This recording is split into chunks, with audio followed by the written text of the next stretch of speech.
أعوذ بالله من الشيطان الرجيم بسم الله الرحمن الرحيم عشر كيني ظهارada qaybtiisii lixaad furiinka waxaa la ogsoon yahay in furidda haweeney la yiri waa inay dhacdaa inta ay ku jirto ciddadeeda macnaha waa iyadoo daahir ah aan dhiig qabin oo uusan ninkeeda la galmoon daahir noqoshadeeda kadib ama haddii la ogsoon yahay inay uur leedahay oo waa inaan la furin inta ay caadada xeelka qabto waayo waa xaaraan in haweeney la furo iyadoo qabta caado xayd ah.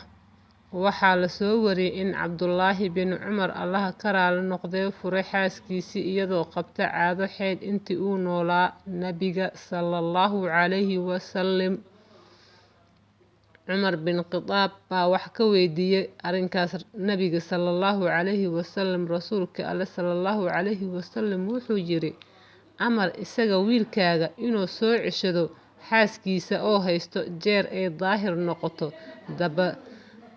dabadeed ha sugo jeer ay hesho dhiigga xaydka caadadii kale oo noqoto daahir markaasi haddii uu doonayo inuu haysto waa haysan karaa haddiina uu doonaynin inuu furo waa uu furi karaa inta uusan u tagin la galmoon ka hor waana sidaas muddada la qabtay ee la furi karo haweeney.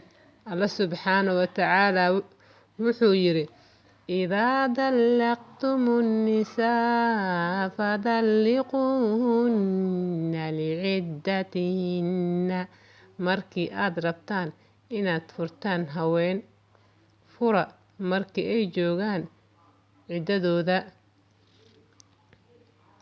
Ciddooyinka la qabtay in la furi karo waa in la sugo tan iyo inta uu dhiigga ku dhaco oo ay isku daahirso dabadeed fur isagoo aan taaban yacni u tagin u galmoon.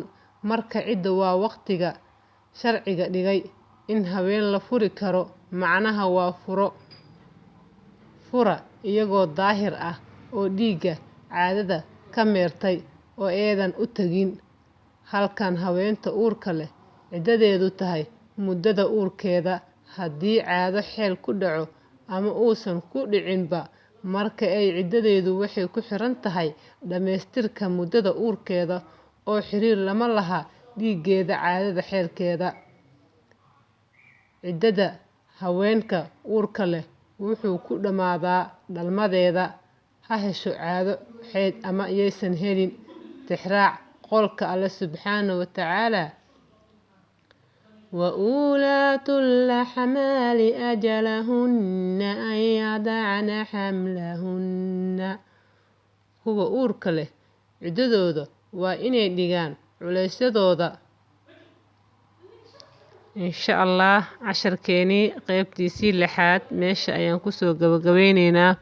Fadlan haddii aad dhageysato subscribe saar like share garee insha Allah.